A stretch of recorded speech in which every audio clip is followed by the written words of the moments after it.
आपकी एक्सप्लेनेशन भी पूरी कर दी पहले चैप्टर की, इंपॉर्टेंट क्वेश्चन आंसर भी, और आपको इस बारे में भी पता चल गया कि इंपॉर्टेंट टॉपिक कौन कौन से हैं। अब हम चलेंगे अगले चैप्टर पे, फिर चलेंगे हम अगले चैप्टर पे, ऐसे करते करते हम अपनी पूरी केमिस्ट्री को कंप्लीट। एक चीज हो रही है, बाकी सब कुछ क्या हो रहा है, बाकी सब कुछ क्या हो रहा है, इंक्रीज और डिक्रीज सिर्फ ह्यूमिडिटी हो रही है। यहाँ पर देखो wind speed increase, evaporation increase, temperature increase, evaporation increase, vapour में बदल जाना, इवेपोरेशन। यह इसके कुछ फैक्टर हैं, इवेपोरेशन क्लोजिंग टू इफेक्ट, तो यह भी एक छोटा सा। लो फ्रेंड्स, आप सभी का स्वागत है हमारे यूट्यूब चैनल यानी स्टडी विद फन पर।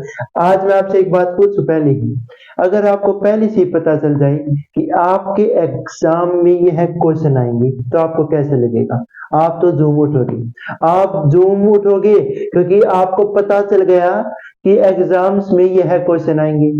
और वह क्वेश्चन अब आपको कैसे पता चलेगी? मेरे द्वारा पता चलेगी। मैं बताऊंगा कि वह कौन कौन से क्वेश्चन है। पहला क्वेश्चन तो ये है, पिछली दो वीडियो गई मैटर इन सराउंडिंग की, वे क्वेश्चन है। मैटर इन आवर सराउंडिंग में से इससे बाहर बिल्कुल नहीं आएगा, इससे बाहर बिल्कुल नहीं आएगा। आज यह लास्ट पार्ट है। कमेंट लाइक शेयर दबा के चलने दो, क्योंकि आपकी एक्सप्लेनेशन भी पूरी कर दी पहले चैप्टर की, इंपॉर्टेंट क्वेश्चन आंसर भी, और आपको इस बारे में भी पता चल गया कि इंपॉर्टेंट टॉपिक कौन कौन से हैं। अब हम चलेंगे अगले चैप्टर पे, फिर चलेंगे हम अगले चैप्टर पे, ऐसे करते करते हम अपनी पूरी केमिस्ट्री को कंप्लीट कर लेंगे। ऐसे आपके एग्जाम की प्रिपरेशन बिल्कुल एक नंबर की हो जाएगी। आप देखोगे पेपर में सभी क्वेश्चन वही आ रखे हैं जो मैंने बताए थे। बस आपको एक काम करना है, आपको वीडियो बिल्कुल स्किप नहीं करनी। आप क्या करते हो, वीडियो को स्किप कर देते हो, देखते हो कि हम नहीं, मुझे इसमें इंटरेस्ट नहीं है। एक बार वीडियो को कॉन्सेप्ट को पूरा होने दो। अगर आपको फिर भी समझ में नहीं आता, तो फिर भी आपको ऐसा लगता है कि इस वीडियो में इंटरेस्ट नहीं आया, तो गारंटी देता हूं इस बात की, गारंटी आपको समझ में भी आएगा, लेकिन आपको थोड़ा दिमाग लगाना पड़ेगा। आपको कुछ कुछ मिनट मांग रहा हूं आपकी, आप कुछ देर यहां पर देनी होगी। मैं गारंटी देता हूं आपको जरूर समझ में आएगा। यह पार्ट 3 है इंपॉर्टेंट क्वेश्चन का, इंपॉर्टेंट टॉपिक का। यह लास्ट पार्ट है, आपका चैप्टर कंप्लीट हो जाएगा, रिवीजन भी, इंपॉर्टेंट क्वेश्चन भी, और full explanation already uploaded. Let's start our topic. Okay, देखिए यहां पर अब हम बात करेंगे इवेपोरेशन की। इवेपोरेशन पे क्या होता है? The phenomenon of changing of a liquid into its vapour state, और इसे हम सरफेस फिनोमिनन भी कहते हैं। यहां पर देखिए, लिक्विड का किस में चेंज हो जाना? स्टीम में। स्टीम में हम बोल सकते हैं वाटर वेपर में, वेपर में चेंज हो जाना। पानी का भाप में बदल जाना कब बदलेगा? जब हम उसे गर्म करेंगे, उसी को हम बोलते हैं, जब उसी को बोलते हैं हम इवेपोरेशन। यह तो एक हमारे द्वारा किए जाने वाला काम था कि जब हम गर्म करेंगे उसमें बदल जाएगा। बाकी अगर आप इस पानी को, सरफेस फिनोमेनन इसलिए बोला गया, अगर आप पानी को कहीं पे भी डाल दोगे, अगर आप कहीं पे भी डाल दोगे, थोड़ी देर बाद आके देखोगे, या फिर ज्यादा मात्रा में पानी एक दिन बाद आके देखोगे, तो वहां पर वह पानी नहीं मिलेगा। चाहे आप उसे बंद कमरे में ही क्यों ना डाल दो, वहां पर पानी नहीं मिलेगा। क्यों नहीं मिलेगा? क्योंकि वह पानी इवोपरेट हो गया, लिक्विड से किस में चेंज हो गया? वेपर में चेंज हो गया। अब इसके कुछ फैक्टर्स भी है इवोपरेशन के। फैक्टर्स क्या है? 1 2 3 4 5। ये पांचवा वाला जो फैक्टर है, यह एक टॉपिक भी है और साथ ही साथ यह एक फैक्टर भी है। ठीक है, आप अगर फैक्टर के बारे में बोल दिया जाए एग्जाम में, तो आपको यह पांचों पॉइंट लिखने हैं। अगर आपसे ज्यादा याद नहीं होता तो कम से कम 3 पॉइंट तो जरूर लिखना। ठीक है, देखिए यहाँ पर फैक्टर क्या है। इंक्रीज, यह ऊपर का एरो दिखा रहा है इंक्रीज, ठीक है, और नीचे का एरो दिखाएगा आपको डिक्रीज का। Increase surface area, increase evaporation. जितने ज्यादा एरिया में पानी फैला गिरा हुआ होगा, जितने ज्यादा एरिया में पानी फैला हुआ होगा, उतने एरिया में क्या होगा? उतनी ज्यादा मात्रा में क्या होगा? इवेपोरेशन होगा, लिक्विड से उसमें वाटर वेपर में बदल जाएगा। Increase in temperature, increase rate of evaporation. देखिए, ज्यादा तापमान बढ़ेगा तो क्या होगा? क्या होगा? इवेपोरेशन भी ज्यादा हो जाएगा। Increase in wind speed, increase rate of evaporation. Wind speed अगर ज्यादा होगी ज्यादा होगी उतनी क्या होगा, इंक्रीज हो जाएगा रेट ऑफ इवेपोरेशन का, यानी इवेपोरेशन भी उतनी ज्यादा मात्रा में क्या होगा, बढ़ जाएगा।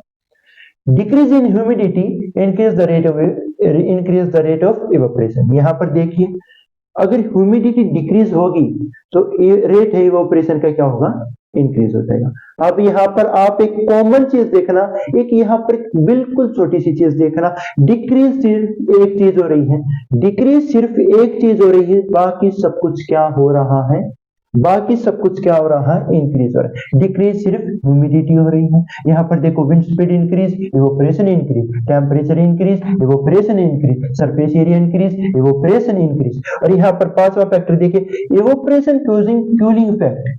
यहाँ पर पांचवा फैक्टरियां हैं, fifth factor is that evaporation cooling effect. जो इवेपोरेशन है वह ठंडक भी फैलाता है। अब कैसे फैलाता है, ये इस पर एक छोटा सा टॉपिक आ गया। The particles of a liquid absorb energy from the surrounding to regain energy lost during evaporation. This absorption of energy makes surrounding cool. देखिए यहाँ पर बोल रखा है कि इवेपोरेशन के दौरान जो लिक्विड है उसने अपने जो पार्टिकल्स के पास जो एनर्जी थी उसने क्या कर दी थी, पार्टिकल्स ने, जो लिक्विड के पार्टिकल्स है ना, उसने इवेपोरेशन के दौरान एनर्जी लॉस कर दी थी। अब वह वापस, अब उसे भूख लगी तो कहां से लेके आएगा अपनी एनर्जी, उसने सोचा आसपास के एरिया में थोड़ा चक्कर लगा लेते हैं, वहां पर कुछ मिल गया तो अपने खा लेंगे, अपना पेट भर लेंगे। देखिए यहाँ पर यह बात बोल रखी है, इवेपोरेशन के दौरान लिक्विड के जो पार्टिकल्स थे उसने अपनी एनर्जी लॉस कर दी तो क्या हुआ, एनर्जी लॉस कर दी तो अब उसे अपनी एनर्जी वापस भी लेनी थी, क्योंकि इवेपोरेशन तो उसकी एनर्जी ले गया। अब वापस कहां से लेगा, वापस लेंगे पार्टिकल अपनी एनर्जी सराउंडेड एरिया से।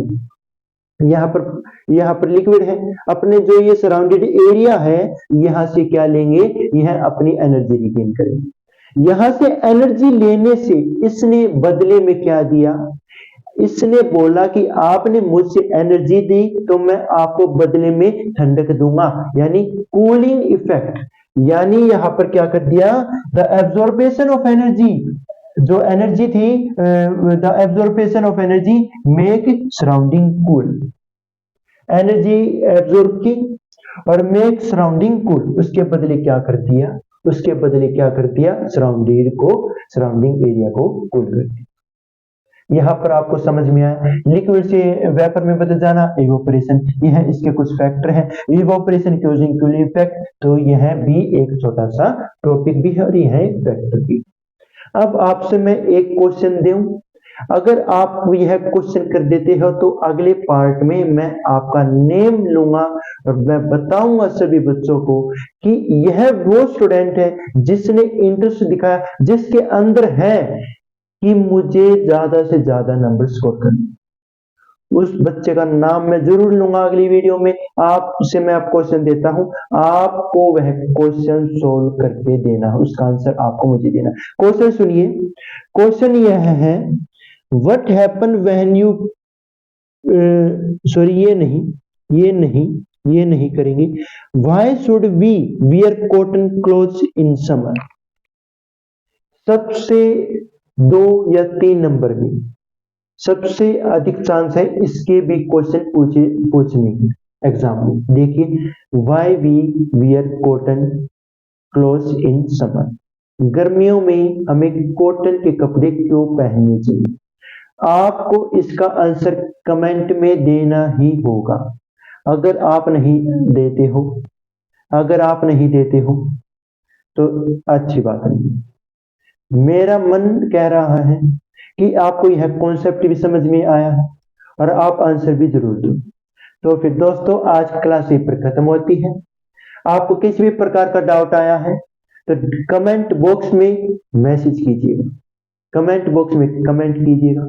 अगर आपको और ज्यादा से ज्यादा जल्द से जल्द अपने आंसर लेने हैं डाउट के, तो व्हाट्सएप ग्रुप का लिंक दे रखा है डिस्क्रिप्शन में, वहां पे जाके आप मैसेज कीजिएगा। आपके डाउट का जल्द से जल्द हम आंसर देंगे। ऐसे ही हम अपने इस प्लान को फॉलो करते रहेंगे। हम जल्द से जल्द अपनी केमिस्ट्री को कंप्लीट कर देंगे। ऐसे ही हम डेली वीडियो अपनी अपलोड करेंगे। आपको डेली और ज़्यादा से ज़्यादा भी शेयर करना है और बच्चों को भी पता चलना चाहिए कि आप किससे पढ़ रहे हैं। Thank you. आज की क्लास यहीं पे खत्म हुआ थी।